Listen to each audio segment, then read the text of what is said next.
Hey everyone, Gill Gross here, and it is time for a Australian Open Round 3 pregame show, something that I'm doing for the first time at this tournament. Happy to see that more of you have joined me now that you know that I am going to be doing this. And just to let you know, the schedule from now on is going to be every other day at the start of each round, I believe, unless I decide to go daily for week 2. You never know what's going to happen.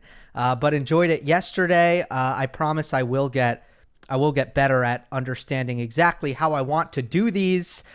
Still in the infant stages, but really excited, and thank you everyone who is here. Again, starting off round 3, I want to hit every single matchup. Now, I can't promise that there's going to be that I'm going to have a ton to say about each and every one, but I'm at least going to give a mention to every single round 3 matchup because we're at that point in the tournament, and I'm excited for it because, you know, as much as I love the first 2 rounds, and I love the first 2 rounds, don't get me wrong, it is a little bit difficult to watch entire matches first ball to last because you're trying to keep track of everything that's going on. And if I'm being honest, that's kind of what I love. I love to watch a match from first ball to last and really understand exactly what happened. And that's what most of my content is about. You know, there's a million other tennis journalists that, or content creators that are giving a certain level of information or analysis or whatever, which is obviously, you know, at a certain level. I try to go beyond that, but it's hard when you can't watch the whole match. So let's do it. Let's get into round 3, and I see a lot of comments from you guys asking for predictions of specific matches. I'm going to hit on them, and if there are questions in the chat, I'll try to get to them towards the end here. But I have my my draw up, and I'm going to be able to show you guys the draw, and let's just go down with our third round matchup set on the men's side. We start in Caruso's quarter. Of course, who could forget? And up there is Khachanov. First match is Khachanov and Sonego. And it's one of those matchups that I don't have that much to say about, but I will address Tommy Paul losing. Tommy Paul, someone who was my dark horse and the unseeded player that I was high on, but was also kind of lacking confidence in the Tommy Paul confidence because it was just 1 week in Stockholm, and we know not to take too much stock in how someone plays for 1 week because it can always be fool's gold. I'm not saying it was. I'm not saying Tommy can't build on what he didn't have a great 2022, but I will say congratulations to Khachanov. Let me say that because he was brutal last year. His overall record in 2021 was 12 wins and 26 losses. So already he looks like a different player. And at his age and the things he was doing as a 21-year-old, as a 20-year-old, was pretty good. He was on a good trajectory. So good to see Khachanov back at it. I do feel like Sonego does what Khachanov does at sort of a higher level with the serve +1 play on the forehand. Won't go beyond that. You have Gael Monfils and Cristian Garin. You guys kind of know where I stand on Cristian Garin, who's had a very nice draw and was able to win a 5-setter against Pedro Martinez. He's had good crowd support in Australia. Beat Bagnes in the first round as well.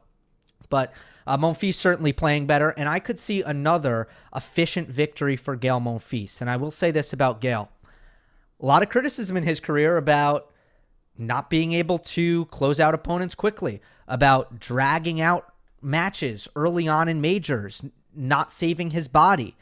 Hey, Monfils is, and it goes back to Melbourne, Gael Monfils has been a machine here. I mean, he has been extremely efficient, and it just goes to show the steps that he's taking. Beat Bublik 6-1, 6-love, 6-4, and beat Federico Coria 6-1, 6-1, 6-3. And that was after Adelaide in his title run. He had a bagel or a breadstick in every single match leading up to the final against Khachanov. So Monfils is looking so good right now, and he is he's certainly the favorite to get out of this eighth. There's no doubt. We go down now to Sebastian Quarta and Pablo Carreno Busta. Excited to see what happens in this match. It's an interesting one because in the last round, I don't think that I would grade either player on the scale of how well they can play above a C. They didn't play well in their second round matches at all.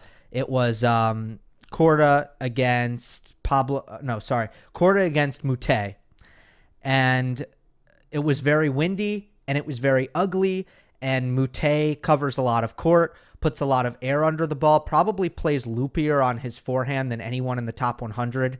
Granted, Mute barely in the top 100. Doesn't give you a lot of pace, just a lot of height and spin. And in the wind, that's pretty annoying to deal with. There's no doubt about that. And when you combine that with his speed and his unpredictable kind of style, willing to come forward, but also willing to move back and defend, I get that it's a tricky matchup. But Quarta got no help from his serve, and that's a concern because that was a big critique of just Quarta's game last year. Is look, you're 6'4", bordering on 6'5". You're a player who wants to be offensive, and your technique also looks pretty good, at least in a lot of aspects on your serve. How are you not getting more out of that shot?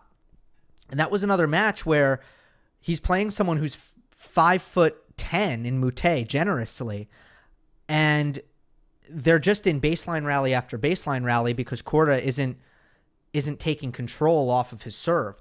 And then Sebastian was taking more risks, I would say, and just making a lot of unforced errors trying to force the issue. So it was a tricky one, and he ended up getting through in a fifth set tiebreak, a 10-point tiebreak, and credit to him for,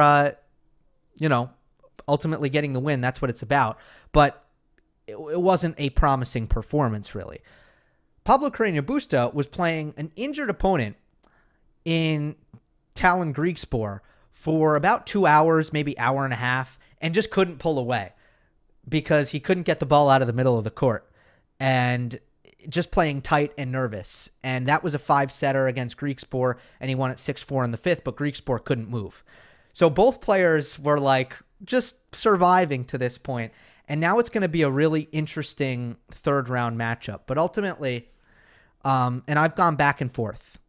I'm in two schools of thought. In one sense, I believe that the more aggressive players have excelled at this year's Australian Open. And you've seen a lot of players kind of rack up the errors, but also just force a lot of errors, hit a lot of winners, hit a lot of aces, and they're the ones prevailing in these matches. From Karatsev, Munar to you look at both what Felix has done and Denis Shapovalov against Kwan, or Felix against Davidovich Fokina, just having the bigger serve, and how many tiebreaks that went to, but just being the bolder player in those tiebreaks. I do kind of want to go with the Quarta, who has just more finishing power from the back, but if he's not going to get help from his serve, I'm gonna go with the tougher, more consistent, more shot tolerant baseliner in Pablo Carreno Busta, and that's my pick there. But I did go back and forth on that. Finally, we go down to Alcaraz Baratini, which is a matchup that is one that I will be watching first ball to last and covering on the channel. I think, and I said this from the start, I think it's a bad matchup for Berrettini. I look at a guy in Alcaraz who has all of the makeup of the elite players who just dominate Berrettini in rallies. A player who moves a lot better than Matteo, who can attack Matteo's backhand in a way where obviously he can both punish and outlast, just, basically keep it on that side and outlast and wait, but also he can attack it in a more offensive way. He can approach it.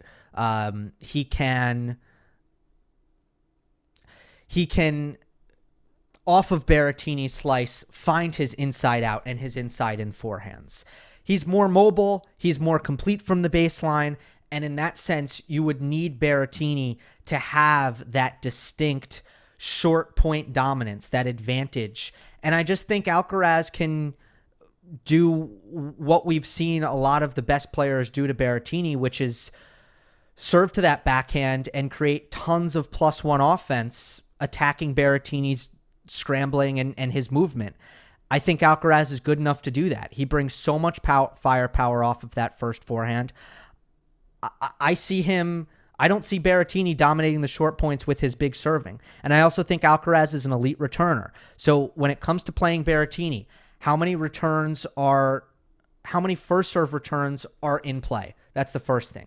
And then how many second serve returns are finding the Berrettini backhand? And I think Alcaraz is a good enough returner where he's going to get enough first serve returns in play. He's going to get enough second serve returns to the backhand at certain points. And again, it's another guy. Berrettini can hang from the baseline with a lot of the tour. And that's why he's a top 10 player. And combined with that serve, he's awesome. Again, top 5 mentality. Both of these guys, I can't wait to watch them compete. They're so good mentally. Top 5 mentality, top 5 serve, top 5 forehand. But when Berrettini faces an elite returner and an elite baseliner, he tends to be in trouble. So very simple. That's why I'm going with Alcaraz here. I will say and I don't always mention this, but I couldn't help but notice. I couldn't help but notice that Alcaraz is a pretty big favorite in the betting line. Someone showed me that, and I don't know if there's betting value on Alcaraz, because I gotta say, this is not bold by me. The entire world seems to be extremely high on Alcaraz right now. And look, Berrettini, he's gonna pose problems, and we haven't really seen Alcaraz in this spot as someone who's, first of all, kind of a favorite to go deep in a major. You know, at the U.S. Open, people still didn't expect that much out of him. And if you look at that run in the U.S. Open, this is a very different spot than like the Tsitsipas spot. So I have no doubt that he's going to handle it personally. But I don't know. I mean, if you look at just what these two have accomplished, Berrettini hasn't lost at a major, not against Djokovic, in his last 3. The odds are pretty interesting. All right, let me keep going here. And by the way, someone asking me about in the comments and about Towson Contavate. I will do a quick aside for that. Yeah, Clara Towson, people. I mean, she is amazing. I watched that match. I watched most of that match. I was pretty locked in on that. She has the combination of power and control is very, to make a cross-tour comparison, extremely Jannik Sinner-like. And also Jannik Sinner-like the fact that if you get the ball on her backhand, if you get the ball on her forehand, it's really hard to tell which side is even the safer side to go to. Because she just brings bombs off of both wings off the ground and pretty consistent with it, and she serves big. And then the improvement that she's made is she looks to be in better shape. She looks to move better. I was incredibly impressed with that. So I'm pretty high on Clara Towson. Very high on Clara Towson. Moving down the draw. Zverev, Albert, don't have anything to say about that one, really. It's another match where Zverev is going to be an overwhelming favorite, and I don't see any reason why he shouldn't be. Let's go to Opelka, Shapovalov. I'm going to go with the upset here. I'm picking Riley Opelka. First of all, I haven't seen Opelka at this tournament. I'm going to just tell you that. Again, this first 2 rounds of a major, it's crazy. You can't watch everything. But Dominic Koepfer, someone who is awesome against big servers, has given Opelka trouble, has given Isner trouble. Good to see that in straight sets. That seems like a great scoreline for Opelka. And then he beat Kevin Anderson in straights as well. If Opelka's in a good mental state, he's dangerous. That's what we saw. It's just a lot of the times he's not he's not competing and he's not focused. But two matches in a row, straight set victories. That looks good for Opelka. But Shapovalov is someone who I have watched a lot. And he just seems to be hanging on a little bit. And the big concern is when he played Soonwoo Kwon, he was making Kwon's serve look good. Too good. And I think the same thing was kind of true about Laszlo Djere. Two players who are kind of, I'd say, light heavyweights. Well, maybe Djere is a light heavyweight. Kwon is more of a middleweight when it comes to just how big do they serve and how big do they hit. And Kwon hits big and serves big for his size, but he's a smaller player. And I just saw a lot of pace absorption issues early in that match for Shapovalov, namely the first 3 sets. Had no right losing that third set tiebreak. And I watched that third set tiebreak. He was up 5-2 in that tiebreak and ended up losing it 8-6. And none of the points that Kwon won, none of them, from 5-2 down, were winners or aces. And then I think there was maybe one forced error. There were a couple of service winners. Again, I don't like to see that. It's Kwon. You know, you need to be able to, and they weren't perfect spot serves either. They were returnable balls. I know that's a tiny sample size that I'm talking about, but I'm just highlighting, you know, the ball's on Shapovalov's racket here, and he's unable to neutralize. He's unable to defend. And that has me concerned because he's about to go up against a heavyweight. So how is he going to absorb the pace? How is he going to get the returns in play when he struggled to do that against a Soonwoo Kwon, who's just, again, a weight class below, maybe 2 weight classes below Riley Opelka?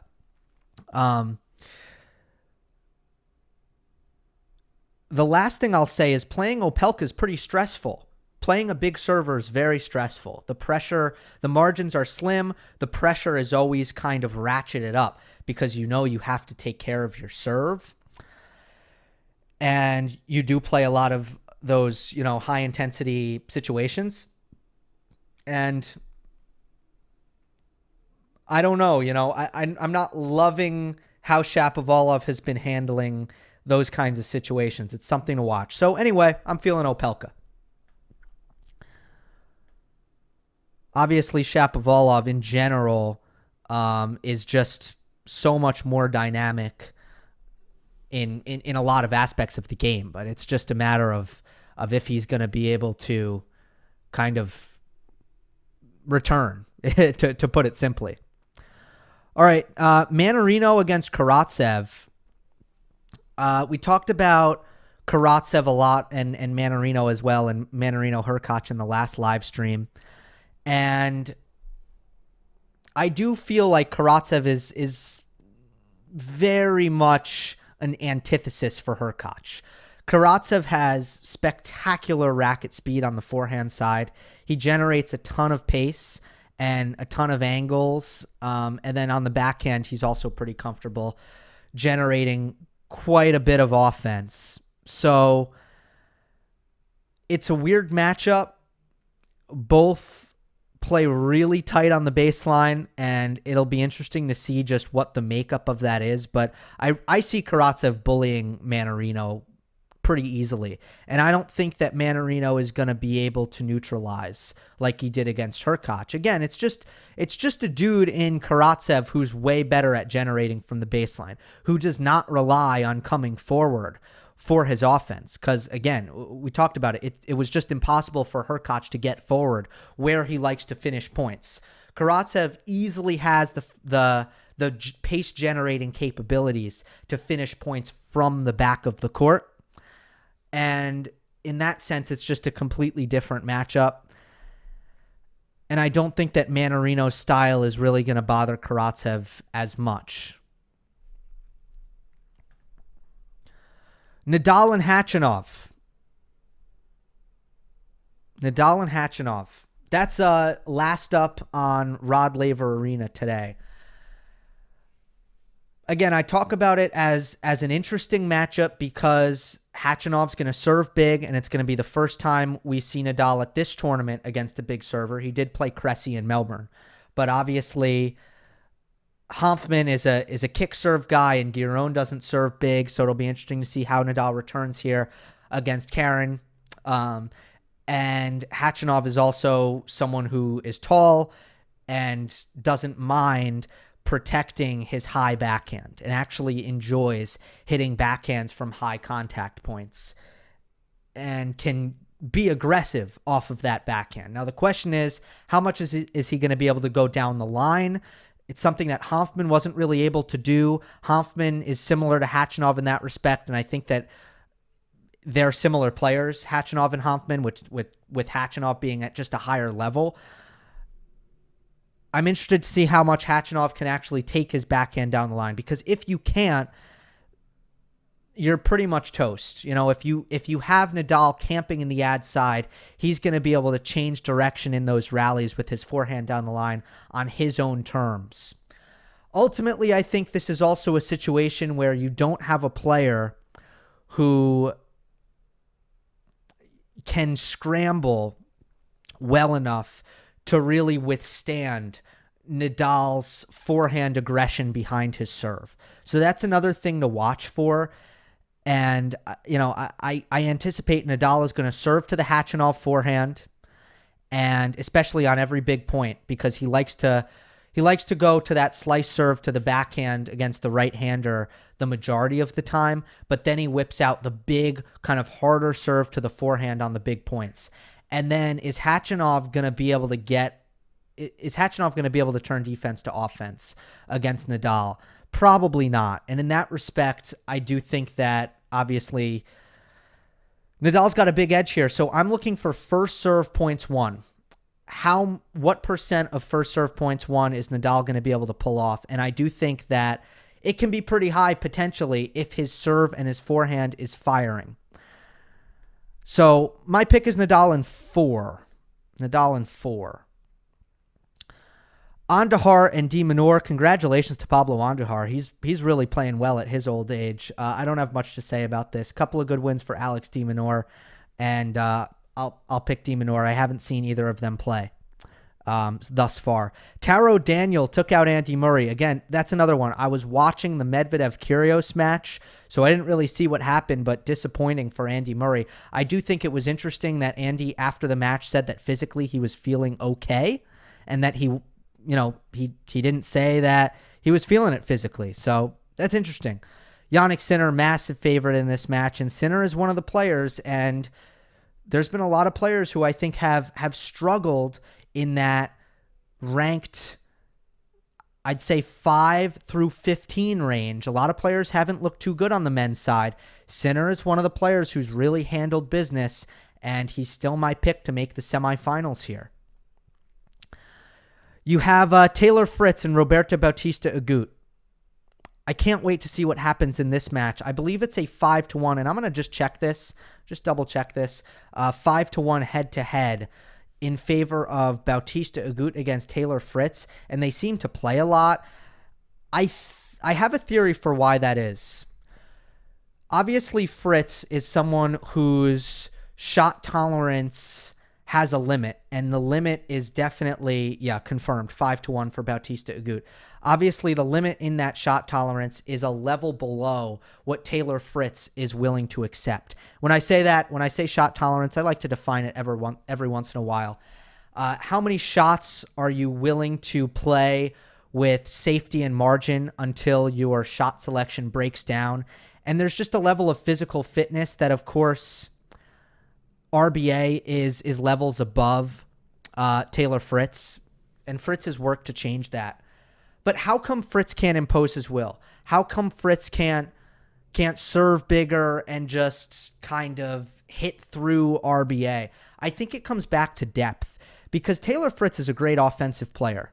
Anytime the ball lands short in the court, whether it be on his forehand side or his backhand side, he makes guys pay, especially as he continues to improve his transition game. In that sense, Fritz, spectacular. But what about a player who does an unbelievable job at keeping the ball deep in the court? Does Taylor Fritz have the Shapovalov or Federer or Karatsev, obviously Nadal? Does he have, I'm trying to think what other players, there are some players who are so brilliant offensively that they can still create damage even when you hit good trades, even when you keep the ball deep in the court. I don't know if Fritz is on that level. And against Bautista Agut, he often, if you can't go toe-to-toe with him physically, maybe Felix with Felix's forehand, if you can't go toe-to-toe with him physically, you better be good enough offensively that you can hit through him even though he's a machine, even though he's keeping the ball deep in the court. So that's maybe my theory. But I kind of have a feeling that Fritz is going to take this. It goes back to just who's winning on these courts right now. And I've just seen a lot of instances where the bigger server and the player who's just hitting bigger, there's a lot of errors, but there's a lot of forced errors. There's a lot of winners. And it's just in this tournament, I've seen enough of these matches where the bigger hitters are winning and the grinders are losing. Both of these guys, though, I mean, RBA's played so well, man. So this is a tough pick. I cannot wait for this match. I'm absolutely pumped. All right. How much time do I have? I have about 5 minutes, and then I'm going to just read your comments real quickly. So let me go quick.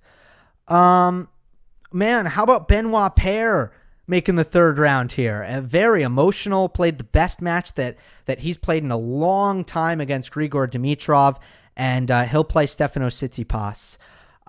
Look, I mean,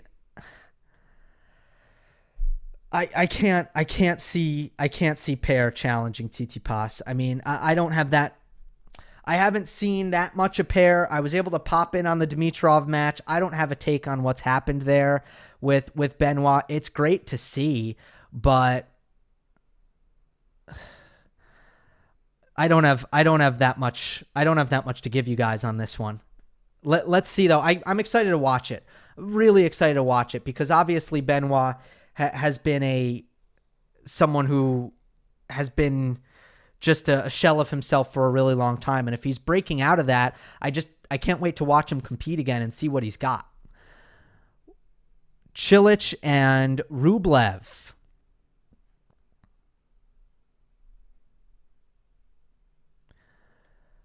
A lot of tiebreakers. A lot of +1 play in that one. That's kind of what I'm anticipating. I will go with Rublev. FAA and Evans. That's a great matchup, I think, for FAA, but Felix hasn't played well. And Evans is very well rested, and Evans has looked awesome this year. So what is Felix going to look like physically? Ultimately, I think he'll be okay. I'm concerned about what he looks like through week 2. These matches are just too difficult. They're too hard. But would I be surprised if Felix just flips a switch and starts to play better? And then, if he's able to kind of take the net away from Dan Evans by getting there himself and by playing aggressive tennis on his front foot? No, I wouldn't. And I still think Felix should be the favorite in that one. I know that Evans is going to be a trendy pick. Why? He's played better. Yeah, I totally agree. He has. But again, Felix's serve has completely bailed him out in this tournament. And Evans is not the returner that is going to really change that. Felix still has that cushion to fall back on. And he's actually come through in the clutch. He just hasn't been good for the most part. But when the chips have been down, he's actually delivered. He's delivered good aggressive tennis. And I don't know what's going on with him right now in terms of just why his level after what he did at the ATP Cup, which was sensational, why it hasn't really been anything above a B now for 2 matches, maybe above a B-. But the fact that he's still around, that's kind of impressive. I'm going to go with the glass half full there.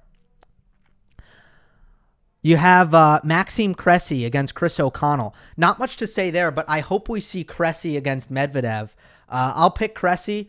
O'Connell with a really big win over Diego Schwartzman that I completely missed. I don't know what happened, but congratulations to him. Schwartzman's trend of weird losses continues. He's someone who he's very consistent in the sense that he rarely makes errors on the court. But when it comes to like getting upset when you don't really see it coming, especially in the last year, he's not that consistent. Lastly, you have Bautic van de Zand Schulte against Daniil Medvedev. BVDZ. I think I said it wrong the first time. The only player to take a set off of Daniil at the U.S. Open. It's a rematch. You love to see it. Bautic, I think, is an interesting matchup for Medvedev because backhand to backhand, I think they're very happy to just kind of groove that trading, that cross-court trading, and they're both very, very patient players. And then on the forehand, they have, again, the same kind of mentality. Like, they're just patient players, very smooth movers, and Bautic likes to kind of craft his finishing capabilities by changing direction and coming in, and I do think that's a good way to play Daniil Medvedev. Ultimately, I'm not really ever... Medvedev's, I think, kind of untouchable right now, in my opinion. So we'll see what happens there. I don't have any strong tactical takes on that either, but rematch of that U.S. Open match, so it'll be interesting. I will stay on here for about 5 minutes and read some comments. So let's see. Off-topic question here from SamKid16. Now that Federer's ranking is nearly out of the top 30, will he face tough opponents in the early rounds of Grand Slams or other tournaments when he comes back? Yeah, I think that's going to be how it works. There can be he can draw anyone, no doubt about it. Cilic is the favorite against Rublev, in my opinion. That's a totally fair take. I think Rublev has looked really good, but I don't mind that at all. I really don't. Let me tell you what I like about this matchup for Rublev. It's not going to get too physical. And if you look at Rublev's losses in the best of fives, the matches have just gotten too physical for him and he's faded physically. So that's kind of why I'm trying to think of, okay, what's a reason why I might favor Cilic? And I couldn't bring myself to do it because I do think that Rublev, as far as the ruthless baseline aggression goes and finding those +1 forehands, I think they're the same player in that respect. I do think Rublev is just better at this stage of his career than Cilic at that same game. Evans has no backhand. Evans does have a backhand against a player who doesn't handle the slice well. Felix is not that guy. I think the way Felix has that elite footwork to kind of dance around to the backhand side and hit forehands, and then he has tremendous racket speed off of that forehand side to get the ball up above the level of the net and have that RPM to bring it back down in time and still maintain that pace. The fact that he is somewhat comfortable, he will be somewhat comfortable, is just slicing his backhand back. And that's the best thing you can do when someone has hit a really, really strong backhand slice, is just slice it back. And Felix is able to do that. So I think he'll be able to handle that.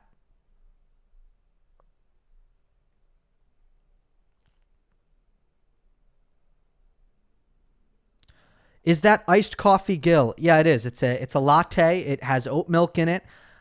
I'm not someone who's... I'm a very taste-oriented guy.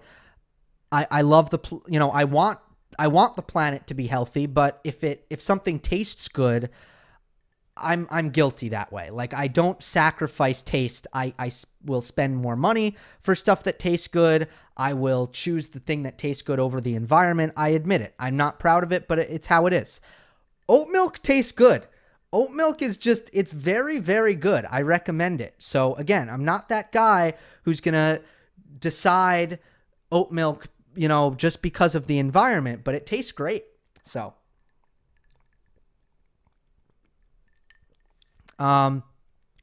Pedro, can you talk a little bit about the Raducanu game? Didn't catch it, but wanted to know what happened.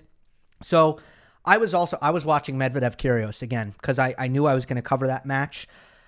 She got a blister on her right hand and was slicing all her forehands. That can be tricky for an opponent, and she actually won the second set that way. But ultimately, I wouldn't read too much into the result from a Raducanu perspective, because the blister on her hand was very, very debilitating from what I understand. A lot of talks about court speed. I think it's just normal. That's it. I just, it's medium. It's on the quick side like it always is at the Australian Open, but there are no real storylines to really grab onto. Is it ideal for Nadal? Not ideal for Nadal? I think it's good for Nadal. I don't think it's like too slick, which is sometimes bad for Rafa because like the ball is bouncing, but I think it's pretty lively. So I think the conditions are good for Nadal. Yes, oat milk is better for the environment. I want to say that. And that's why I like it, because I feel good about that. I feel good about helping the environment, but it also tastes really good. So all I'm saying is trust me, try oat milk, because you can help the environment and it tastes good. That's what I'm saying here. Thoughts on Tsitsipas level? Shaky, man. I mean, the backhand just is not confident. The serve is fine, so that's nice. Basically, the elbow seems fine, but he's just the backhand return and just trading the backhand, that's been so up and down. And he played a close match against Baez. I like Baez a lot, but again, Tsitsipas's return made Baez's serve look way too good. Just like Shapovalov made Kwan's serve look too good. I had the same takeaway. I just didn't think that the returning was on par. What do I think about Swiatek's chances? I don't think she can go all the way. I don't think she has the mental fortitude to do that yet, but I do think she can go far. And I know that sounds really funny saying that about a Grand Slam champion, but on hard court, her confidence just isn't the same. I think that's indisputable. She just doesn't quite have the belief yet on the hard court, but she'll get there. She's still young, and I think she's still kind of gaining experience, and she needs that big match experience. I think she can get to one of the big matches, but I think she needs the big match experience on a hard court. That fairy tale run, which was deserved at Roland Garros, again, it was just a blur for her, and I see it like Sampras. He has the run when he's young, but he needs some time now to he needed some time to readjust to reality, and I think Swiatek needs that. Never suffered from plantar fasciitis. Can Georgie pull off an upset? I don't think so. Definitely don't think so. Barty's defense is too good. She's going to extract errors out of Georgie. Is it a foregone conclusion that Medvedev wins? No, I don't think so. Let's see. Let's revisit that when it comes quarterfinal time. But right now, I don't think it's a foregone conclusion. Anisimova versus Osaka. I can't. It's tough because, man, I think it's going to be a great match. I think that's going to be an awesome 3-setter. And I actually think Anisimova has a shot. That's what I'll say.